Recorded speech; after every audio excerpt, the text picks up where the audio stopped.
So we've covered if you have acute injury, you're going for BPC. You could pair that with TB-500. Chronic issues, BPC would be helpful. TB-500 is probably going to be more the go-to, but pairing those together is going to be most beneficial overall. If you have skin injuries or surgery or something along those lines, you're going to lean towards GHK-Cu, although again, you might want to introduce or pair that with at least probably BPC, but yeah. You know, for the angiogenesis, potentially all three.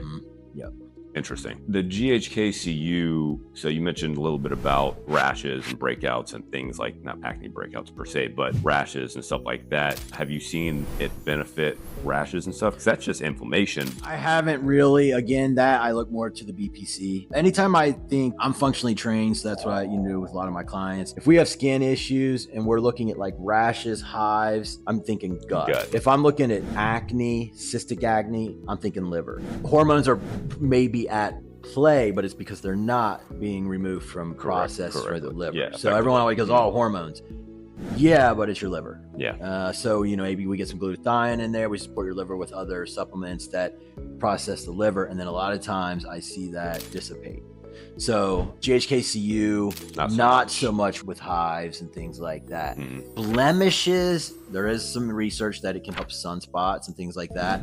But this day and age, if it was me, I would go to get a laser done and then maybe use an 8-week course of GHK-Cu. But I wouldn't rely on GHK-Cu to completely get rid of a sunspot. I think I'd use lasers in conjunction with that, and I think you'd get a really nice response. But like fine line sunspots, sun damage, you know, that you can see more under light, you know, certain lights, it will help with that stuff because it's regenerating collagen. Got it.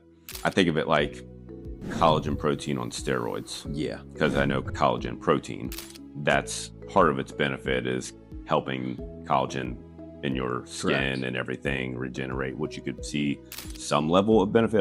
I take collagen protein regularly, not for that necessarily, but just to fill other gaps.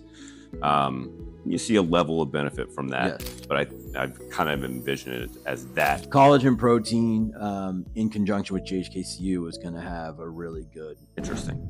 Very cool.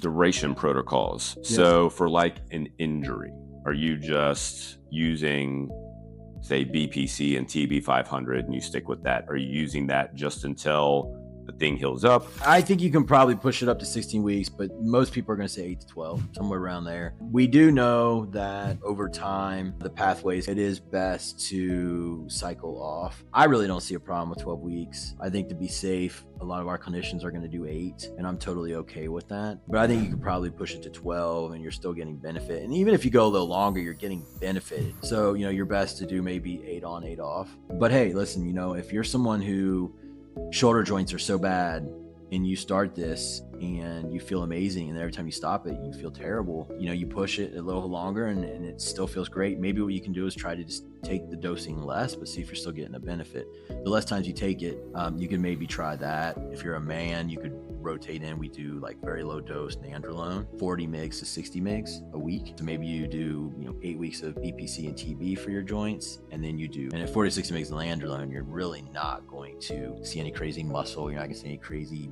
water retention or anything like that, but it does coat the joint. And so a lot of times we have to tell guys like, hey, just because you feel like Superman now